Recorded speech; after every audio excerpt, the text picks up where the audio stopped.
Hey, I'm Dr. Mary. I'm going to be posting with a little bit of a deeper dive about psychological and neuropsychological concepts and a deeper dive than you see me talking about on the reels. So today I'm going to be talking about broccoli.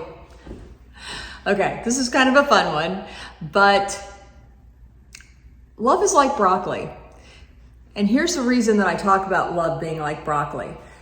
When I work with folks and you're talking about some sort of a construct, a concept like love, it's so nebulous. It's really hard to really kind of conceptualize it. Especially if you're neurodivergent, it's easier to have concrete concepts. Neurodivergent meaning that you have ADHD, autism, or some other sort of learning difference or cognitive thinking difference. But you know what? It's really a lot easier for all of the rest of us too, to have some sort of a concrete thing to think about whenever we're thinking about a very nebulous construct that's kind of out there in the air, like love. So box checking. A lot of times people want to just box check whenever they're thinking about love. But love is not concrete. Love is not black or white. It's very, very gray. But a lot of times folks don't understand why they don't love something or someone when all of the boxes are checked, when that person seems perfect. They meet all of their criteria that they've developed. Then they blame themselves whenever this person that they're in the relationship with that seems perfect, they're just not really entirely happy being with or not in love with. Because this person is seemingly perfect, they check all the boxes, it's easy to blame yourself because you're not in love with this person. Like, wait a minute, this person's perfect. Why am I not in love with them? It must be my fault. And I've seen lots of situations where then my patient feels like the other person has every right to be angry with them for wanting to break up, for not being in love with them.